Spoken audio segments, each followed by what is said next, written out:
গোলাম আজমের বাংলায় আওয়ামী লীগের ঠাঁই নেই, এই স্লোগান শাহবাগে চলে, তবু আবার এনসিপির সামনে যেই সকল দেশপ্রেমিকরা ছিল, এই হাসনাত ভাই, সার্জিস ভাই, ওনাদের সামনে চলে হইতাছে এইসব স্লোগান যে গোলাম আজমের বাংলায় আওয়ামী লীগের ঠাঁই নেই। প্রথমেই জিজ্ঞেস করতে চাই যে গোলাম আজমের বাংলাদেশেরা কবের থেকে হইলো? যেই গোলাম আজম 1971 সালে চায় নাই যে বাংলাদেশটা তৈরি হোক, যে গোলাম আজম চাইছিল বাঙালিরা যাতে পাকিস্তানিদের পায়ের নিচে পেড়া থাকে, যেই গোলাম আজম হইতাছে বাইতুল মোকারমে হাজারো মুসল্লির কাছে জুতা পেটা খাইলো, যেই গোলাম আজম রাজাকার আলবদর আল শামস বানাইলো, সেই গোলাম আজমের বাংলাদেশ এটা কেমনে হলো? তোরা কোন মুখে বলো যে এটা গোলাম আজমের বাংলা?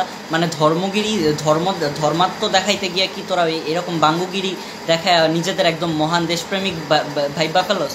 আসলে তোরা এই এই ধর্ম বৈষম্য, তারপরে হচ্ছে মব, এইসব ছাড়া তোরা আর কিচ্ছু পারস না, নারী বিদ্বেষ এইসব ছাড়া তোরা কিচ্ছু পারস না। তোদের দিয়ে আর হবেটা কি? দেশপ্রেমিকতা তোদের দিয়ে, তার জন্যই তো শাহবাগে গিয়ে হইতাছে জাতীয় সঙ্গীতের অবমাননা করতে পারস। তোরা হইতেছে অন্য সকল সংগঠনকে হইতেছে নিচ চোখে দেখতে পারোস। তার থেকেও বড় কথা, আওয়ামী লীগ হইতেছে 2000, 3000, 4000, 5000 মানুষ মনে করলাম মারলো এবং তার জন্য তাদের বিচার হইতেছে, that's fine, that's very good. But তোরা হইতেছে 30 লাখ শহীদ যখন 1971 সালে মারায় সাহায্য করলি, তোরা তাহলে আবার কোন মুখে রাস্তায় রাস্তায় এরকমভাবে আন্দোলন করে বেড়াইতে পারতেছিস? মুখ দেখাস তোরা কোন, মানে কীভাবে মুখ দেখাস তোরা?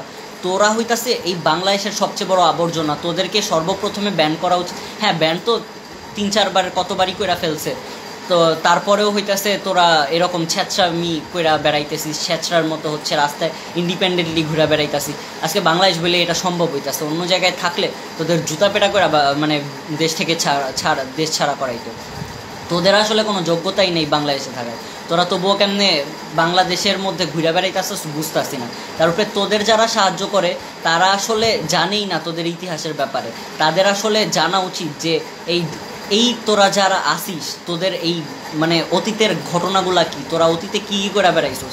30 লাখ মুসলমান, 30 লাখ শহীদের মধ্যে যারা মেজরিটি মুসলমান ছিল, তাদের তোরা কেমনে মারছিস মুসলমান হয়েও, এইসব জানা দরকার।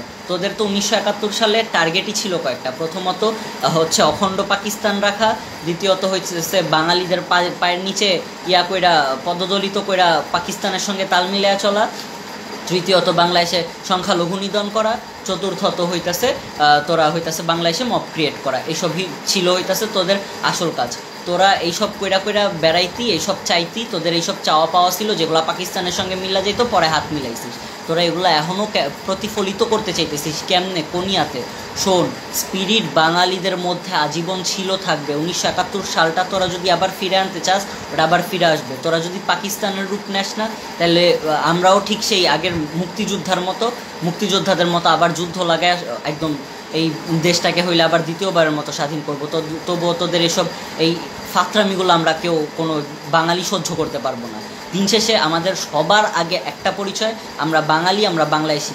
বাংলাদেশের ওপর অন্য কোনো দেশ নজর দিব বা বাংলাদেশের অন্য কেউ ক্ষতি চাইব, সেটা আমরা কখনো হইতে দিব না, হোক সেটা যেই দেশই, বা ভারত বল, পাকিস্তান বল, বা তোদের মতো রাজাকার যারা আসিস, তোরা যারা আলবদর আল শামসের জারদ সন্তান আসিস, তোরা বল, তোরা কেউই বাংলাদেশের এই ক্ষতিটা করতে পারবি না। তো তোরা এইসব কথা মাথায় থেকে বাদ দে। আর আমরা যদি তোরা এইসব থেকে বাড়াবাড়িটা শুরু করে দিস না, আমরা কেউই হইতাছে ঘরে বসে থাকবো না।